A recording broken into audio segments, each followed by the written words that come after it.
These buildings have huge political and historical importance. Can they be easily restored? To discuss, we're joined now by Professor of Structural and Fire Engineering at Stellenbosch University. That's Professor Richard Walls. Professor, thank you for being with us. Firstly, I know you deal with engineering, but are you concerned about the reports? And let's be specific, COSATU and Union Nahawu are saying the preparedness wasn't there. Standards were not met, and we know that that is a problem across many buildings in South Africa.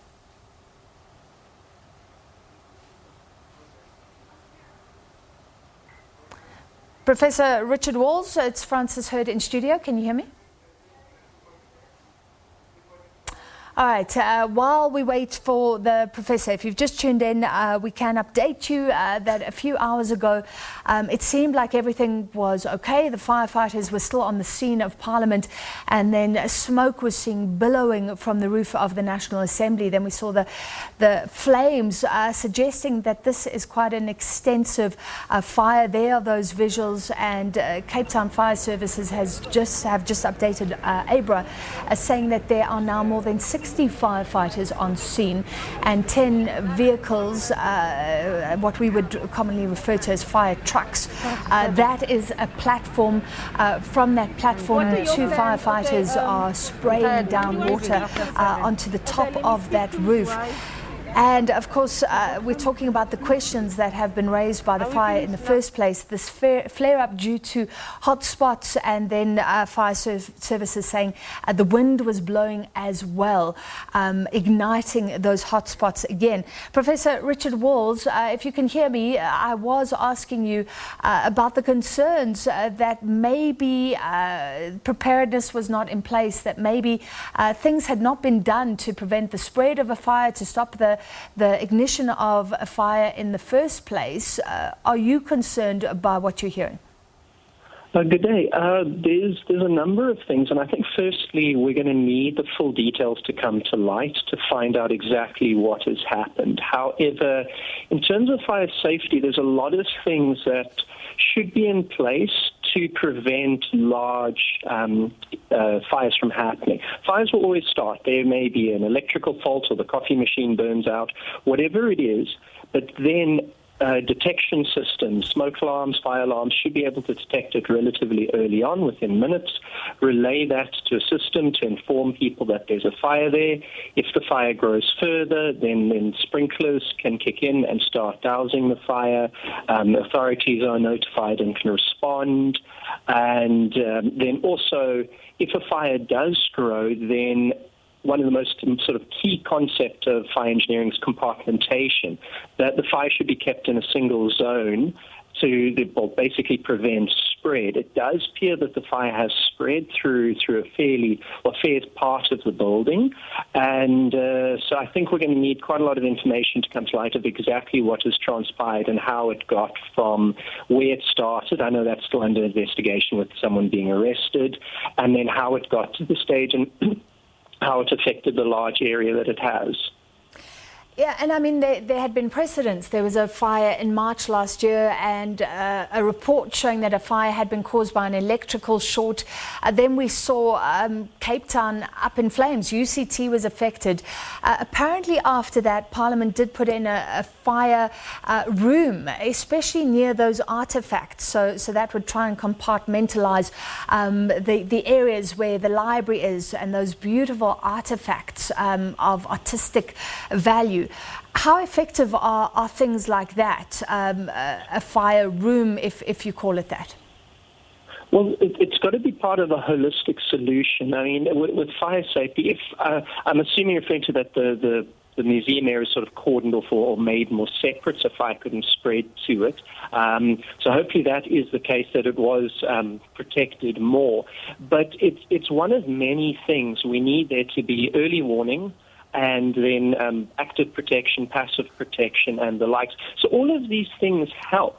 But I think we also need to find out now, why didn't automatic sprinklers kick in? How long did it take for the fire to be noticed and the fire department be informed? It does appear that the fire department's responses was quite quick, a matter of minutes, and they were there.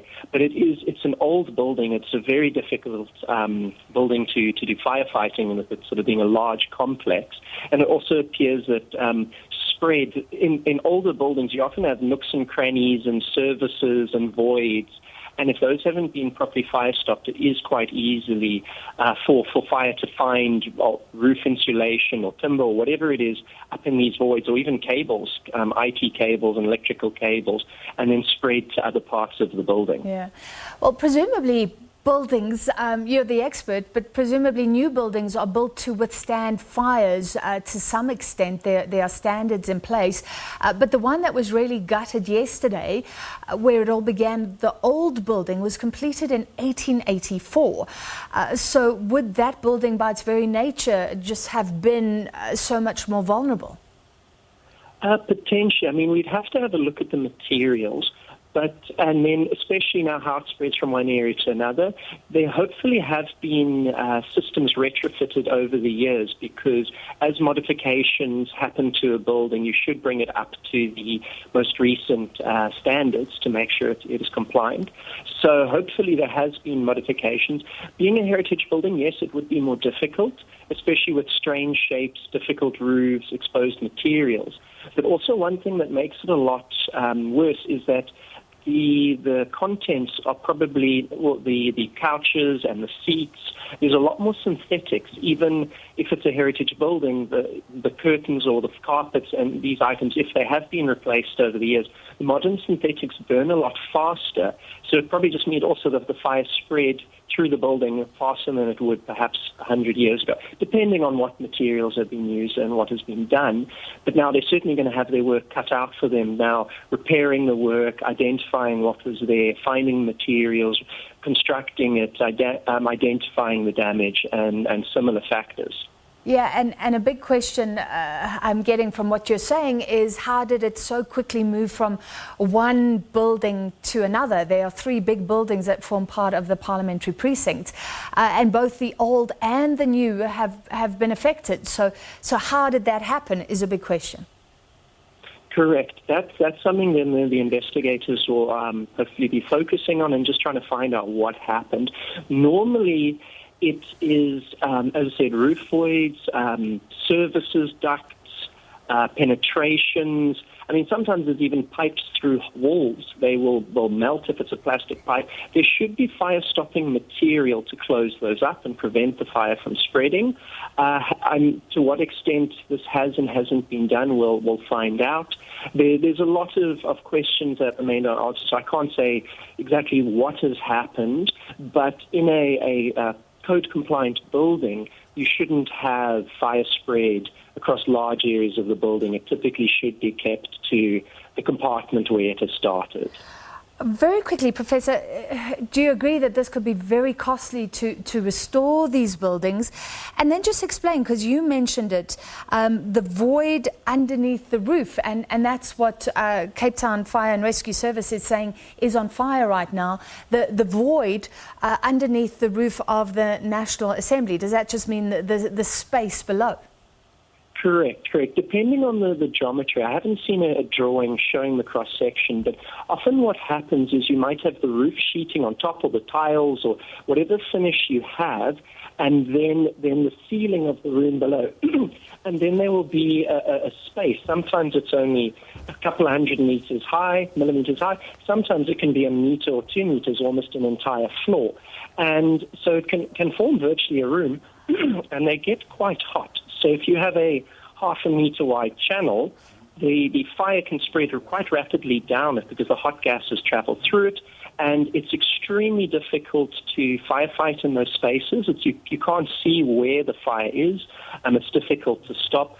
So depending on the geometry of the building, as I said, this is based on just sort of limited information, that may be having an impact on the spread through the building, and also the great difficulty they're having in currently putting the fire out, because it appears to be put out, but there might be something smoldering away in an area they cannot easily see or access, and then it burns for a while, and eventually then it flares up. So that could be playing a big role in this fire, but we'll find out more as more information comes to light. All right, thank you so much for your time this evening. That was Professor Richard Walls from the University of Stellenbosch.